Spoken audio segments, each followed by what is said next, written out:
Good morning, I'm Maiki Oreta with the latest in business here on the Bilyonaryo News Channel. The latest inflation figures were just released. Philippine inflation for the month of July is at 4.4%. That's higher than the 3.7% print in June, but lower than the 4.7% recorded in July of last year.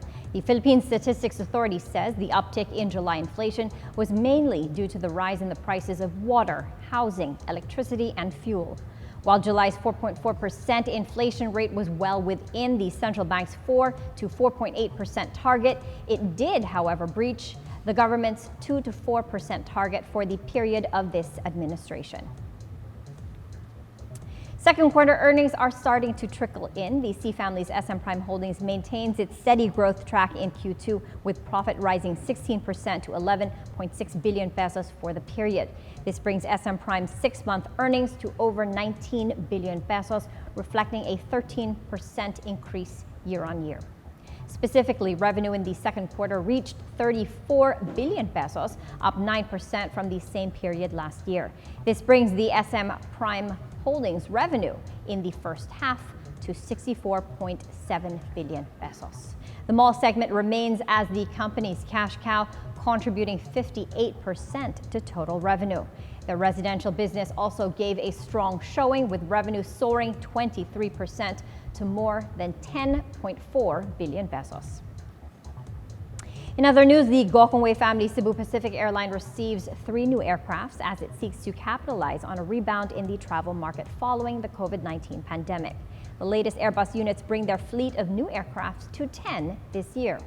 Recently, Cebu Pacific placed a record-breaking order for 152 A321neo aircrafts from Airbus for 1.4 trillion pesos.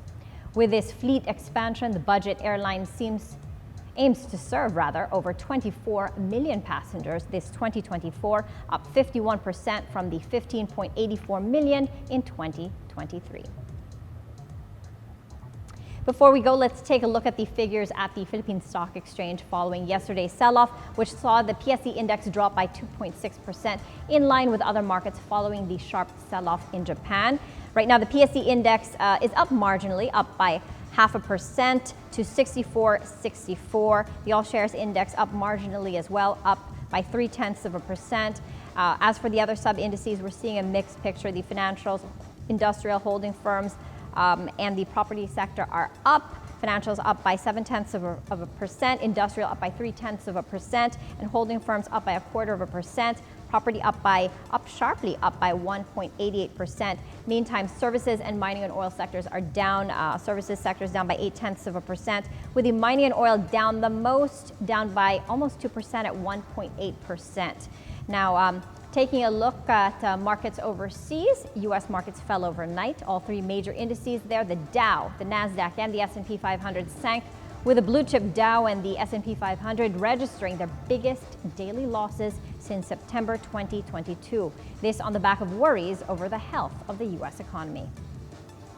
Now, intraday, the main European index, the Stock 600, hit its lowest level in over 6 months. U.S. and European shares, however, pared their losses as trading progressed, thanks to a report indicating a rebound in the U.S. services sector in July. And those were the latest business stories this hour. I'm Maiki Oreta. Keep it here on the Bilyonaryo News Channel, always on top.